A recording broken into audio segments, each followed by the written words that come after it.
Day 63 sober, guys, and what a day it is. Lovely evening. Oh, look at that sky. And I've welcomed Stu from Backcountry, who obviously has much more knowledge on sobriety than me, but one thing he said in the group that I think, not in the group, the post that I made, and I think it's worth noting, is when you get sober, a lot of clarity comes your way, and that means a lot of stuff you might not like, but you know, you also start thinking about stuff in a negative light, such as, oh, you know, did I do this wrong, or did I do that wrong? And we're quite prone to siding with negative thoughts, you know. We're more sensitive to them, you know, like they say, for every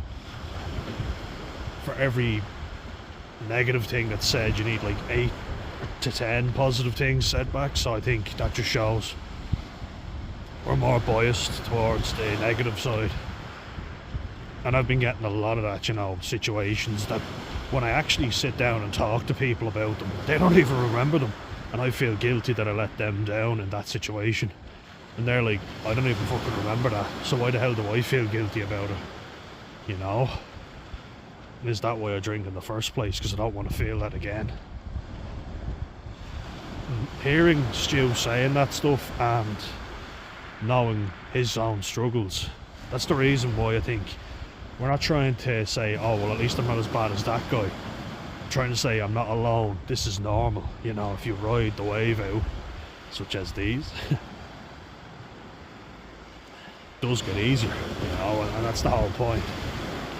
Like, I kept on thinking I'm going to cut down on my drinking, but I'm not going to stop. One day at a time, though. I still have my little yoke in my wallet.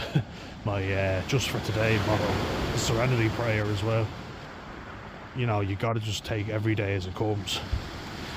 63 days sober, and you know, it has been quite anxiety fueled. It's been a very bad depressive episode as well, and thanks to Stu saying it, and then Kevin O'Hara as well. I think Stu goes a little bit deeper, but Kevin O'Hara from Habits V2 first brought my attention to sobriety, having that difficult spell, you know, having that depressive phase. Ooh, got a bit of a sea glass. But I know I'm not alone in that now, do you know, and that's what I'm saying.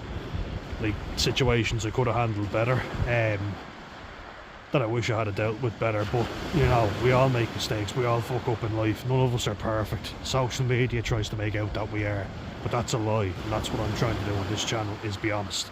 And I hope you'll join me for it, alright?